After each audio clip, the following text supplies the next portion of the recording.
I say in Rich Dad, Poor Dad, savers are losers because they save this. But I'd rather save this because this will be here 10,000 years from now. This won't. You can pass it on for generation to generation to generation. I'll be surprised if that paper dollar is here even 10 years from now. I doubt it, yeah. So anyway, we're in very serious trouble here. And this is the hottest subject going. For years I've been saying buy silver because everybody can afford silver.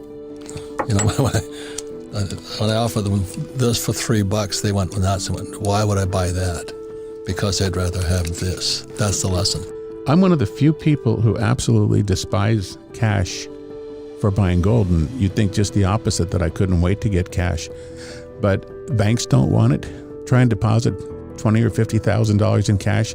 They'll turn you away and say, well, we got to do this, that, and the other, and we've got to file this form, and we got to do that. Hey, I would rather have a bank wire than cash anytime. But you know what else? I'm thinking down the road. Let's say I acquire $1 million or $2 million in cash that the banks don't want to take. When this currency is repudiated, I'm going to be stuck. Just like the people in Germany were twice in the 20th century, that they were hauling wheelbarrows full of Deutschmarks for a basket of groceries. And fake money brought Hitler to power. Every time there's fake money, tyrants rise up because people know something is wrong. And I've talked to people all the time that are multimillionaires. They sold their business, they did this, that, and the other, and it came into all this cash that's sitting in the bank, and said, well, you think I should buy some gold with some of this? I said, well, you know what they're doing, the dollar. You know that they keep printing them. They can't print gold. Now, you tell me how much you can afford to lose of all that money sitting in the bank, and I would say leave that there and get the rest of it in gold. It's a bigger risk having paper money. It's guaranteed. It's a guaranteed loss. And eventually, these are going to be worthless. And we're in the 51st year of fiat money when Nixon closed the gold window. A currency has never lasted more than 50 years until now. And we're in year 51. Look what they've done in Venezuela. They were one of the richest countries in South America and actually the Western Hemisphere. Look what they've done to Argentina. Look what they've done in Cuba. Look what they've done in Mexico. The same exact economic principles that they broke there. We're doing the same thing here. Somebody asked me once, how many paper currencies have gone broke, have gone worthless over time? And the answer is all of them. All of them. And the ones that people still hold are only on their way. They just haven't arrived at their final destination yet. It's like I'm 17 years old in 1964 going, something's wrong here. And that's Gresham's law. And I think that's one of the reasons I'm a rich person is I know real from fake. And then so when Nixon took the dollar off the gold standard in 71, I didn't really know what that meant, but the first course, I was in Vietnam in 73, I came back. 74, they made this legal. Remember that? It was illegal. So I had to smuggle that damn Kruger. I was in Hong Kong at the bottom of Krugerrand, South African Krugerrand in Hong Kong. I had to smuggle it into the country. Why was that? It was in 74. Yeah, because it was illegal to own in bullion form. And well, 73 I brought it in. It was a felony. It was a felony. They could put you in prison for 10 years and charge you $10,000 fine.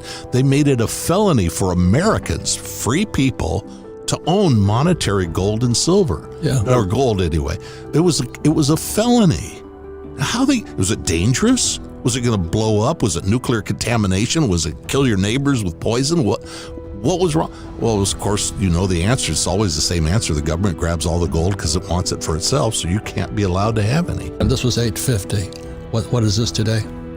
$2,050. So why would you save this trash? That's what I'm saying here. It's fake.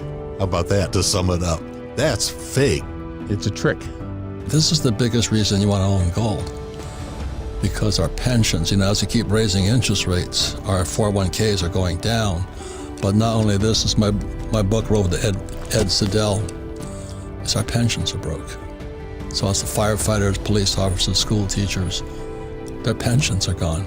So the Fed's going to have to print. That's my whole summation. Well, and what's crazy about it too is that you get your statement online every month and it says, oh my God, look, I have $500,000 in my pension plan. Boy, that's going to last me till the year 2050. It's not going to. The dollar's not going to be there, first of all, and the pensions are gone too. But gold will be there forever. This is God's money. I mean, we used to have money for about 5,000 years, but God put it here on the earth. When you read the stories about all the Spanish ships that have sunk over the years coming across the Atlantic, and the explorers go down there, they're not going down there looking for the currency of the realm of the day and see if the paper survived. They're going down there looking for the gold. They're going there looking for the silver. And they find it. And what's amazing is that if this bar had been in the bottom of the ocean for 500 years, it'll still be in this pristine condition. It doesn't rust. It doesn't erode. It will do the same thing now, 500 years later. Ron Paul, he says the difference between if a Spanish ship went down with gold and a Spanish ship went down with dollars, people would stop diving for dollars. They still dive for gold. And it's kind of a funny thing, but it's sad